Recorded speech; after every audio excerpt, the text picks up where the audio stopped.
This is a really good film.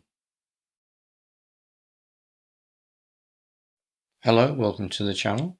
This is my review of Venom: The Last Dance.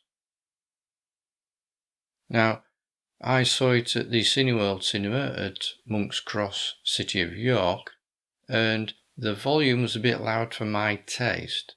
Now, if the cinema had been full, it's possible that it wouldn't have been quite so loud, but since there were only 7 of us at the showing I went to, it could have done with just being turned down just a notch. But overall, still good sound. However, I didn't notice anything regarding surround sound in the sound design. Now, it's possible I missed it because I was engrossed in the film, but usually if there's some exceptionally good surround sound effects, I notice it. And as I didn't, that seems that maybe they could have done a bit more with the surround sound, added a bit more depth to it perhaps. Just my personal preference perhaps. Technically the film looked great. The use of camera angles and camera movement was good, as we would expect from a Venom film. Overall, it did look great on screen with great cinematography, good use of colours, etc. Now, as far as the actual story goes, it was very well written and the acting was absolutely astonishing. When I first watched it, I did think, because Anne and Dr. Dan aren't in it, I thought maybe they should have been, added a bit more depth to it. But when I was thinking about it on my way home on the bus, I thought, no, actually it works better without them in it. The emotional scenes seem to have more gravitas and certainly more impactful with their absence. It works well with the actual plot of the film and story. So, yeah, in hindsight, yeah, it works better without those 2 characters as an emotional anchor.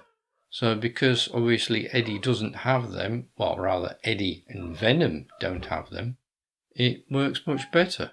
Now, Hala Finley's character of the teenage girl is very good. What I find is that adult writers seem to have forgotten how to write teenage characters. They end up just coming across as caricatures of what teenagers really are. Fortunately, they completely didn't do that this time. The character is well-rounded, well-written, fully multidimensional, and Hala Finley's portrayal of the character was absolutely fantastic. Dash McLeod's acting as the young lad in it was absolutely brilliant.